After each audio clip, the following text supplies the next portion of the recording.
If you're watching this, you love your child and you want to help them, and that's really the best angle to come from. So let's talk about this. Why your child is overweight and it's not what you might think. So first of all, what is it not? It's not because of willpower. It's not a laziness problem, and it's not a parenting failure. Today, I want you to understand that your child's body is doing what it thinks is best for your child in the circumstances that your son or daughter has lived up to this point. And we'll talk about why and what to do to help move things in a different direction. And as you may have noticed in some of my other videos, the big focus, and just like the name of the channel, the big focus is health. I'm Katarina, and I talk about helping parents raise healthier kids. So last time I talked about why just telling a child to exercise more is almost never going to make the long-term difference that you would hope. And I share tips around that. And now I really want to get more into some of the root causes. And this is kind of a bird's eye view. Literally, books have been written on these topics that do a much deeper dive and go deeper into these things. But I want to expose you to some of these ideas and talk about some action steps that you can take as a parent and just kind of move things in a better direction for your whole family, really. So we'll talk about why the body wants to be fat. We'll talk about some of the factors that go into that, like the food environment, emotions and stress, sleep. And we'll talk about how to harness the power of the environment over thinking, well, we just need to do this through willpower. So let's get into it. If anyone, an adult or child, is overweight, it's because the body has decided that the best thing for you is to hold on to fat. Just like some people, and in fact, as I was thinking about this topic, I remembered someone that told me a couple years ago, I want to gain weight and I just can't. He couldn't gain weight. His body had decided it was best for him to be thin, and he was having a lot of trouble changing that. And sometimes it happens with thinness, sometimes it happens with fat. So it's really about what your body has concluded based on inputs that it's receiving is best for your survival and protection.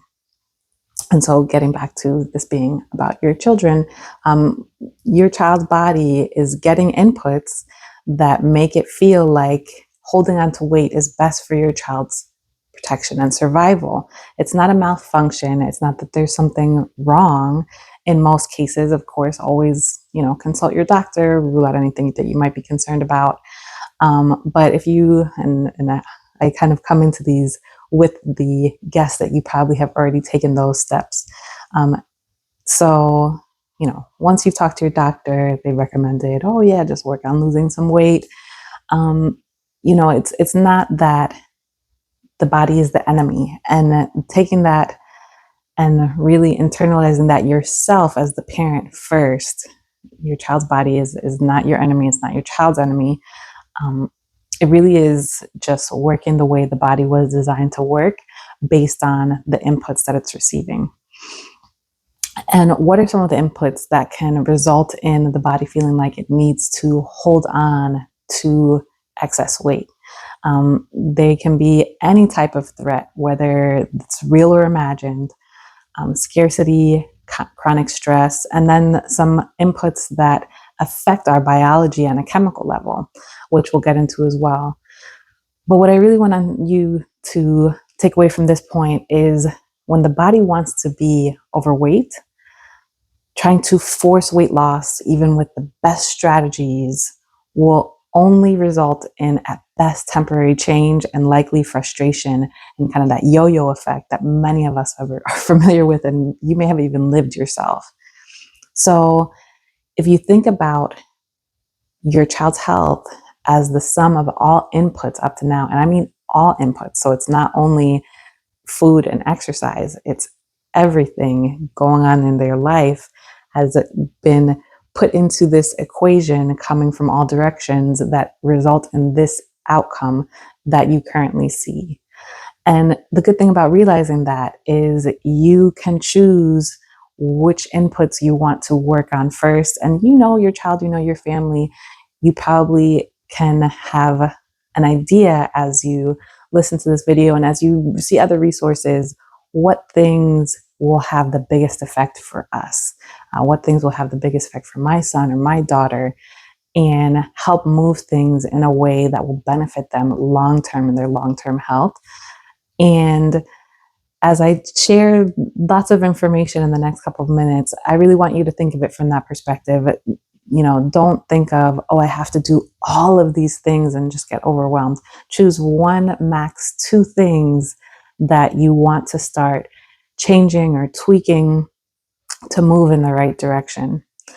So let's get into some of these factors. So the first one we'll talk about is the food environment. I'm not a nutritionist, so please consult with a nutritionist. But there are some things, and especially now that even here in the United States, the guidance on food has been updated. It is hopefully crystal clear to everyone now how damaging processed and ultra processed foods are, especially ultra processed foods. And part of the problem with ultra processed foods is they're designed to override our hunger signals. I mean, some of them are even advertised in the, like, you're going to want to eat more of this. It's that good type of angle. Like, you can't just eat one, because it really is, it overrides our hunger signals. And some of the main components activate inflammation and push our hormones out of balance that are really common in ultra processed foods. So what components am I talking about? Sugar, seed oils, and artificial additives, things like when you see it say like natural flavoring, that is just kind of a catch-all that could be almost anything. But one takeaway from this section would be seed oils. So seed oils are very processed, sometimes even rancid, and that can be a switch that's not drastic, right? So changing from cooking with seed oils, and what are seed oils? That's going to be like soybean oil, canola oil, vegetable oil, to healthier oils, and like natural fats to cook in. And I know that that can be a scary switch, especially because I grew up where it was like, oh, butter is the enemy. And depending if you have problems with lactose or your child does, then maybe butter is not your go-to. But just changing to healthier, more natural fats in what you eat can be a big change. So the food environment, we could do like a whole episode, and probably at some point in the future I will. Let me know if that's something that would interest you. But one key here is don't think about cutting and definitely not dieting. I mentioned before that scarcity can be something that actually triggers the body to feel like we need to hold on to weight for survival, for protection. So the solution here is not dieting. It's bringing in more things that nurture and support health, that nurture the body, give the body what it actually needs to function well and support health. So I mentioned the seed oils because essential fatty acids are something essential to good health.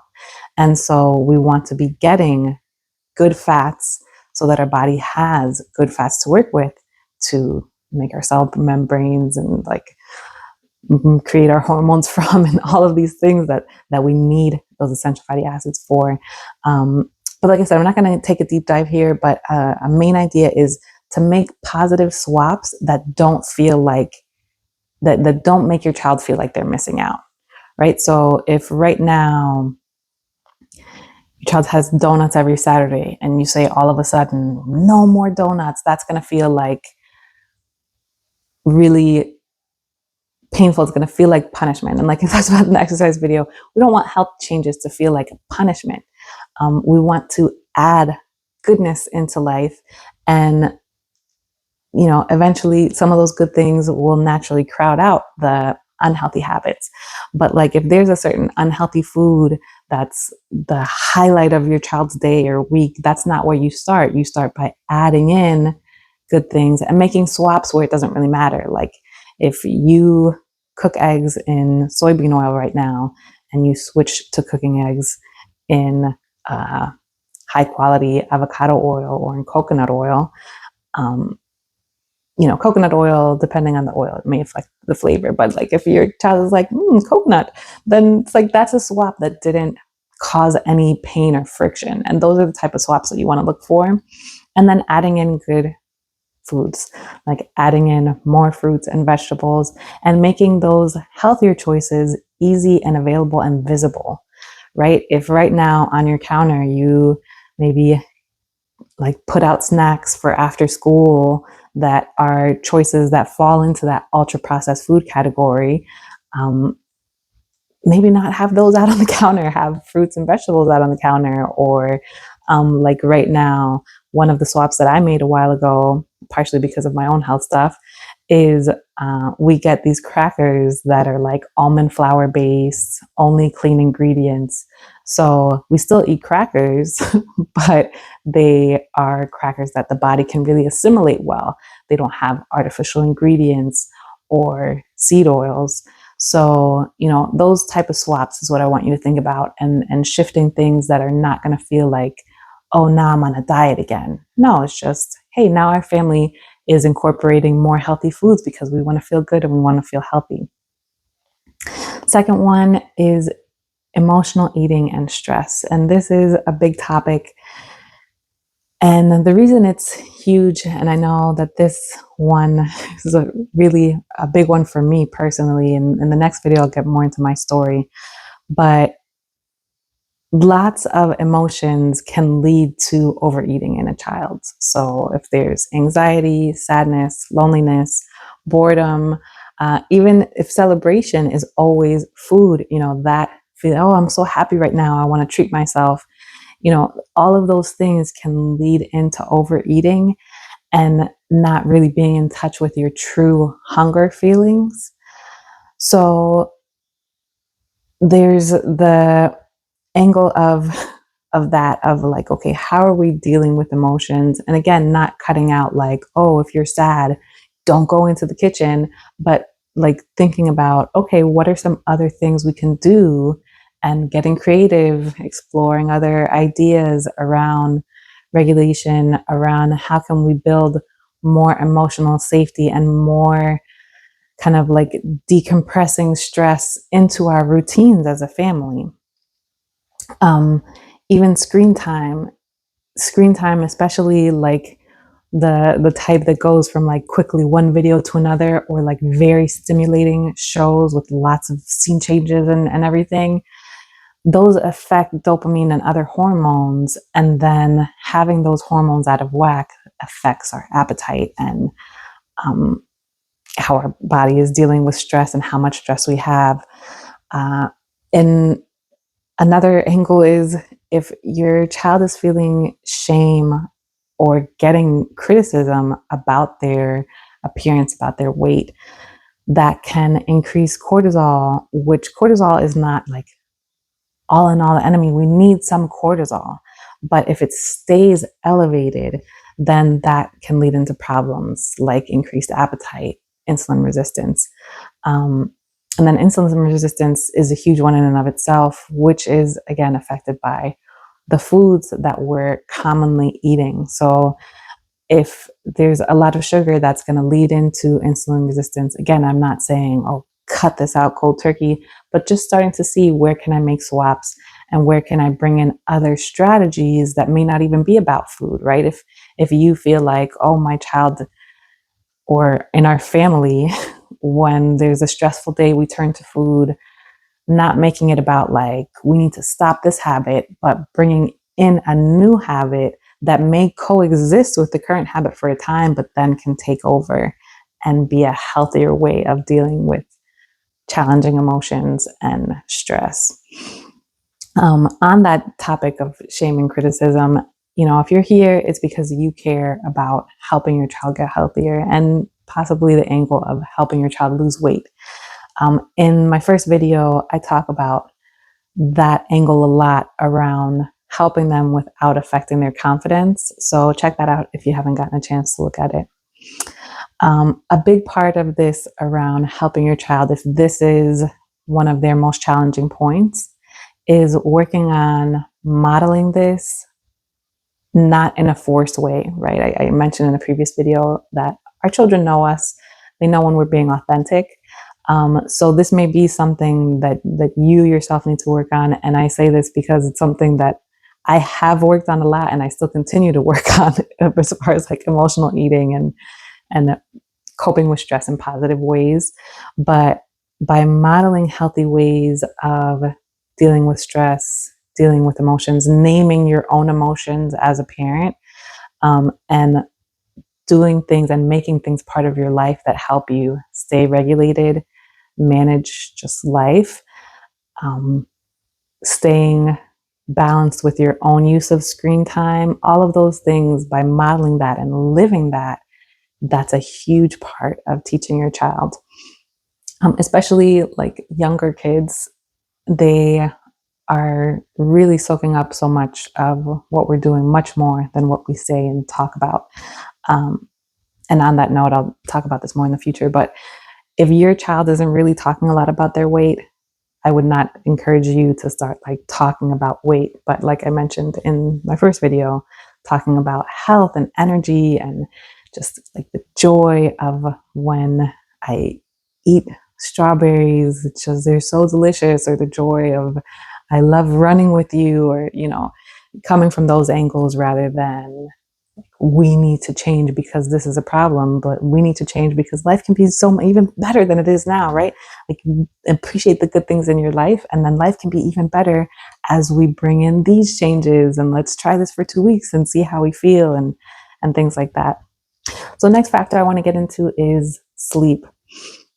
And I know sleep can be a challenge, that there are some kids that just have this as a challenge of their own, but the reason sleep really needs to be part of the conversation when it comes to getting healthy or managing weight is because sleep has a huge impact on our hormones. And not just the hormones that people are like constantly talking about, like insulin, although it does have a huge impact on insulin resistance. There are two hormones that affect our levels of hunger, and they're called leptin and ghrelin. So leptin is a hormone that signals that we are satisfied, we don't want any more food. So people that have a high leptin sensitivity, they don't just like keep eating and eating and eating. Once they feel satisfied, it's really easy for them to stop. Whereas if you have leptin resistance, which is often the case in people with weight issues like overweight, then these two, so leptin and ghrelin, kind of are like they counter each other. So ghrelin is what makes us want to eat more. So when you don't sleep, it makes your ghrelin be higher. And then, when you're hungry, you're going to eat. So the same thing for your child. If your child is not getting enough sleep, or they're not getting high quality sleep, this may be one of the factors in them eating more than their body actually needs. And so there are some simple tips, but if you think that your child has like actual sleep issues, please get them checked out. There may be, things that need to be addressed that are like deeper, but some simple things would be making sure they get early sunlight, and sunlight during the day. Sunlight naturally helps regulate and helps us. We get sunlight during the day, and then soft light at night is the other part of this equation. So like turning off screens 1 to 2 hours before bed, that can really help us naturally get more tired as the day goes on, like we need to. And, if there are sources of caffeine, which, remember that chocolate does have some caffeine, for example, trying to make sure that or, trying to shift things. Again, we're not restricting, but trying to shift things so that any sources of caffeine that your child might be exposed to are earlier in the day and have time to get out of their system. Can be some things to think about. So now that we've talked about a few factors, let's talk more about the importance of environment. So in the video and exercise, I mentioned that kids don't really have that much control over their schedule. And another thing that they don't have a lot of control over is their environment. But we as parents can step in and look around the house, look around the places where they normally are, and see where can we make tweaks in the environment that encourage healthier choices. Because willpower is a finite resource, and trying to just willpower and force your way through, okay, I see the cookies staring at me, but I'm gonna walk past them and go get a carrot. That's really difficult for us as adults. So imagine for a child. So in what you can influence and control, see how can I make the environment into a place where healthy choices are actually the easier choice. And that can mean, again, if there are things that are really not important to your child, as far as things that you purchase, that if you stop purchasing them, it wouldn't make a big difference, go ahead and swap out to something else. Or even a different version, like I mentioned the cracker example earlier. So you could think about what's in the kitchen. This is not about dieting, but just making better foods and better activities easily available. And then also you modeling, I bringing these things into our life because I want to do them and choose them too. So what's in the kitchen? And again, having things available to make dealing with emotions and emotional regulation easier.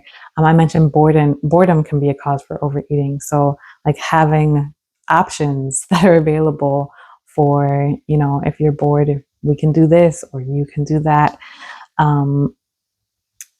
which I know can be a challenge in of itself, but especially right now where I am at spring break. So, definitely have those conversations what am I going to do now? And, all of those strategies and ideas that could be, again, a whole video in and of itself.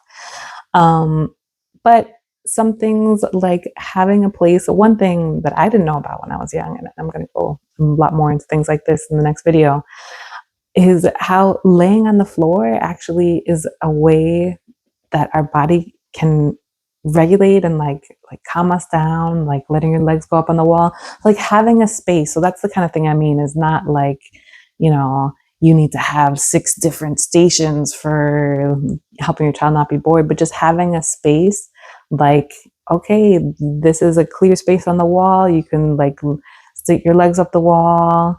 You can try a frog stand or a handstand, or having a space where it's okay, this space is approved for movement and for trying things and doing different things.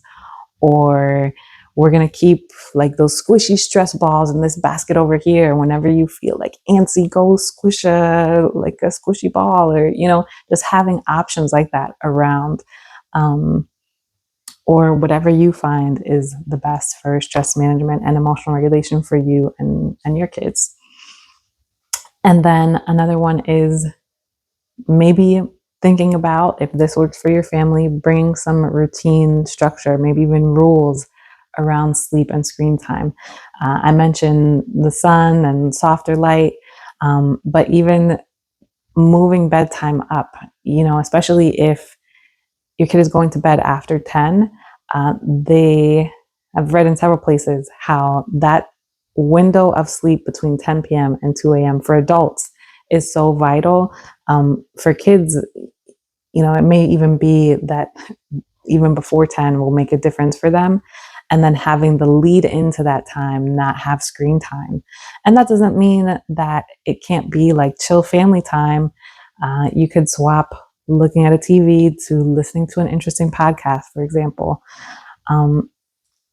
And letting them know hey, I'm doing this for myself too. Maybe you stay up longer after the child goes to bed, but it can help them be more willing to be on board if they know this is a family thing. Doesn't have to be, but something to think about.